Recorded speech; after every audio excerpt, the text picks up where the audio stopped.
So this is like what Mario was saying. This isn't a norm, but this patient, he's a patient of mine. It's a snowbird, and like he just comes in like once every 6 months, and like he always wants to do treatment. He loves, we've done a ton of implants, but he just doesn't. He's not in our office enough. So, for him it was like, you could place my implants, scan, and I'll come back after I'm home from wherever he goes, and you can just put the crowns in. Yeah, that's what I want. So that was really big for him. So just like he was saying, we planned the implants guided. We gave him 2 molars back here, put the implants in. You can see a little bit of the bone profiling. There's our guide design.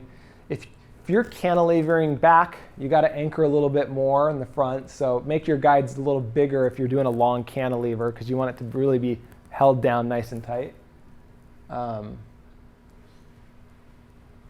Just kind of walking through the plan here.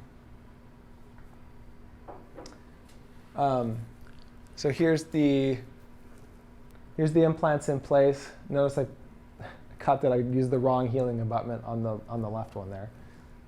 Here's the profiling kit. So this is what Dr. B was talking about.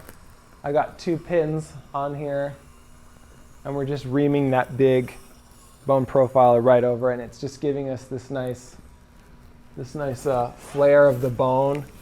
And the bone literally just sits right over the lip of the implant. And you can see it just, and then you kind of leave that peak of bone right there, and so it just clears out all that bone out of the way. We threw 2 scan bodies on with an open flap here, so you can see literally like the buccal flap is just sitting out, out of the side, and I just took a scan. And then I sent this to the lab, and then I left healing abutments on. But I sent them in, and then I tell the lab, hey, send me the designs. Go make a design go make a design to an ideal tissue emergence profile and send them to me. And then I think I communicated him to tweak a little bit of something. I can't remember. This was a while ago, but you can get a visualization, and it's in the posterior, and you're going to split the tissue and make it wider, so you're going to end up bulking it out more. And you're using tie bases, so you're not going to show any margin of anything. So it's a pretty safe, area to try to push this in.